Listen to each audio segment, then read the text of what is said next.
Mga kaparokya, last Saturday ay ibinahagi ko sa inyo ang ratings ng noontime program dito sa bansa, ang It Showtime at Eat Bulaga, para sa araw ng Miyerkules, September 18, kung saan wala pong nagwagi sa pagitan nila sapagkat hindi po nila na-reach ang average ratings na binibigay natin sa pananghaliang programa na 8.4% sa It Showtime at 4% naman sa Eat Bulaga. So dito makikita natin na ang It Showtime ay may 7.2% at ang Eat Bulaga naman po ay may 3.8%.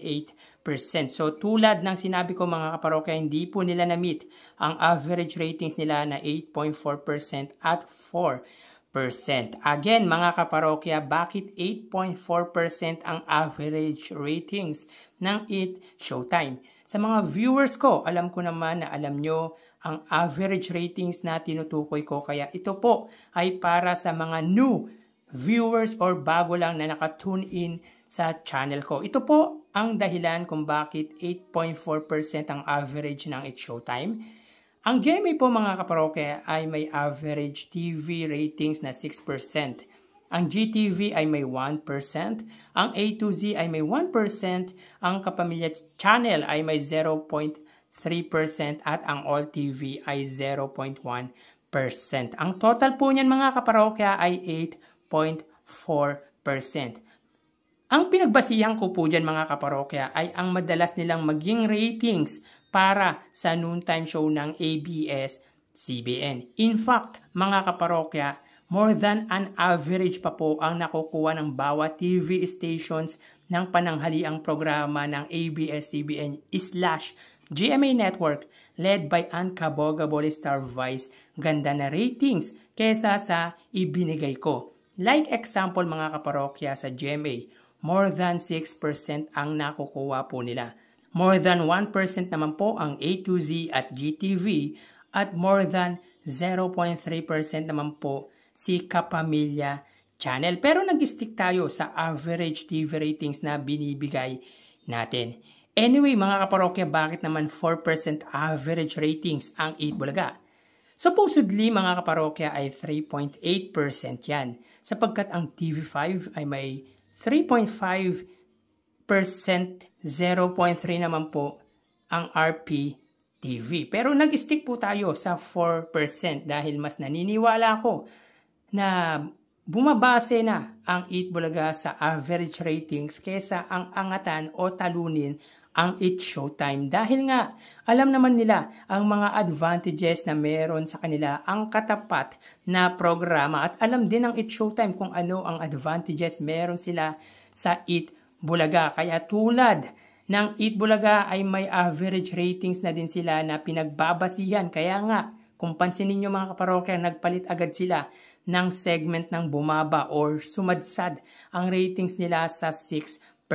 Bagay na unusual para sa kanila na may malaking bentahe. May nagsasabi kasing bias daw ako mga kaparokya. Siguro nga bias ako para sa inyo dahil sa numbers na meron ang It Showtime kesa sa Eat Bulaga. Kaya itong tanong ko sa inyo mga parokya, what if si It Showtime ang 2 channels with TV5 at RPTV at si Eat Bulaga naman ang maraming advantages? Ano sasabihin nyo? Di ba ganun din naman? Dahil nga sa mga bentahe. Actually, sa paniniwala ko, since well-recognized na din ang It Showtime at sa laki ng bentahe na meron ito sa Eat Bulaga, tingin ko more than 10% pa nga sana or dapat ang TV ratings na nakukuha nito kung tutuusin. Ipagpalagay natin mga kaparokya ang Eat Bulaga ang nasa pwesto ng It Showtime. May 5 TV stations, may malawak na reach at malakas na signal, may solid na viewers from ABS-CBN at GMA, at may mga artistang pwedeng i-guest. Ano sa palagay nyo ang ratings na makukuha ng Eat Bulaga? I-comment nyo nga po mga parokya kung ano ang ratings na makukuha ng Eat Bulaga if ever na nagpalit po sila ng pwesto. Si It Showtime po ang may 2 TV station at may limited na reach at signal. At yung comment na ilalagay nyo mga parokya ay babasahin natin yan next video. Mga parokya, bago ko talakayin sa inyo ang ratings para sa araw ng Biyernes ay humiling ako na pakisubscribe ang aking YouTube channel. Pakiclick ang bell icon para una kayo manotify sa mga bagong video na ilalabas ko at pakidamay nyo na din na i-follow ang aking Facebook page na Mega TV at ang aking TikTok account na Kaparokya TV. Maraming salamat! So diretso na po tayo sa araw ng Biyernes, September 20. So dito ang It's Showtime ay may 7.1% at ang Eat Bulaga naman po ay may 4%. Disclaimer lang po mga kaparokya, ito po ay para sa akin lamang. Para lang po sa sarili kong pananaw. Again, dito ay wagi ang Eat Bulaga. Bakit kanyo mga kaparokya? Dahil na-reach po nila ang 4% average ratings nila at hindi naman po umabot ang It's Showtime sa 8.4% TV ratings nila. Kilala ko madalas mag-comment na bias ako sa ratings pero sa akin na lang po yun mga kaparokya. Di ko nasasabihin dahil may respeto naman ako sa pananaw niya. Anyways, dito ang GMA ay may 4.9%, ang GTV ay may 1.1%, ang A to Z ay 0.8%, ang All TV ay may 0.1% at ang Kapamilya Channel ay may 0.2%. So, nagulat ako dito mga kaparokya sa Kapamilya Channel dahil ngayon ko lang po nakita na bumaba sa 0.2% dahil consistent po na 0.3% pataas po ang nakukuhang ratings nito. Sa panig naman po ng Eat Bulaga, ang TV5 ay may 3.5% at ang RPTV ay may 0.5%. So both TV station ng Eat Bulaga ay namit naman po ang average ratings at ang It's Showtime naman ay tanging ang All TV at GTV lang ang nakakuha ng average TV ratings nila. So ang pagitan ng Mother TV network ng dalawang noontime show, angat po ng 1.4% ang GMA sa TV5. So 1% na lang po uli ang inilamang ng Kapuso sa Kapatid Network. So tara ating alamin ang online viewership ng dalawang bigating noontime show.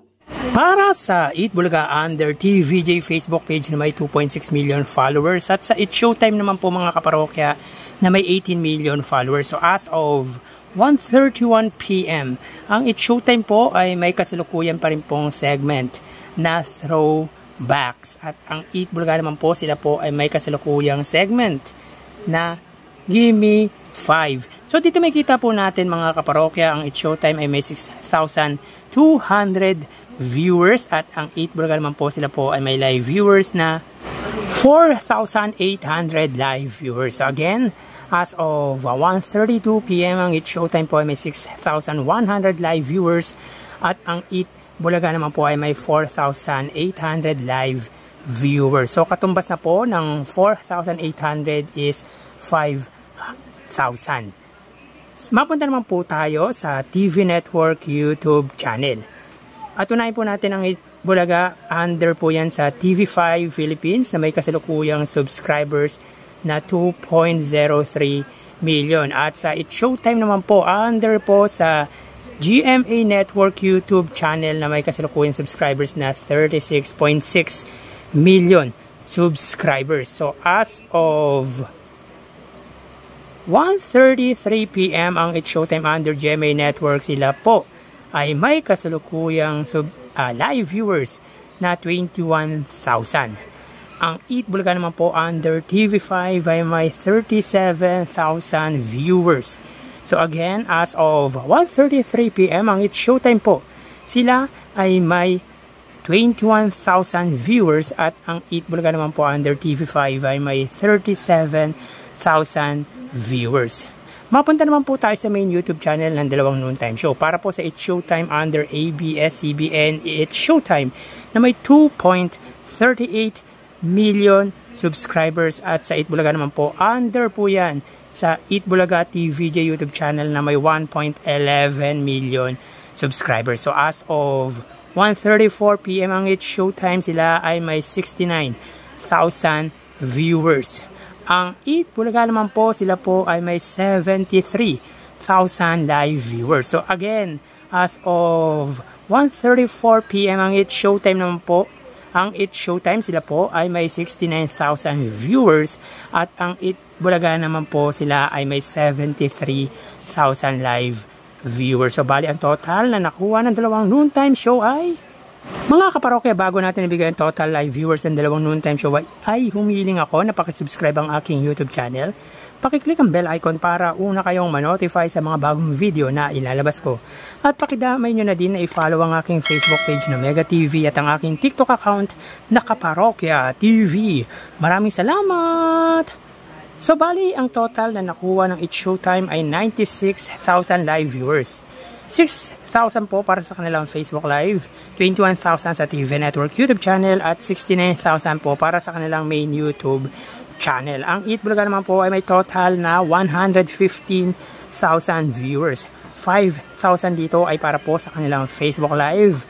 Ang 37,000 ay sa TV Network YouTube channel at 73,000 naman po para po sa kanilang main YouTube channel. So again, ang It's Showtime po ay may 96,000 viewers at ang Eat Bulaga naman po ay may 115,000 live viewers. So yan po ang lumalabas sa ating online viewership as of 1:36 PM. At mamaya magbabalik pa po tayo sa huling bahagi ng online viewership around 2 PM to 2:10 PM. So magpapaalam na po muna pansamantala. Mag-iingat po tayo mga kaparokya. Thank you and God bless.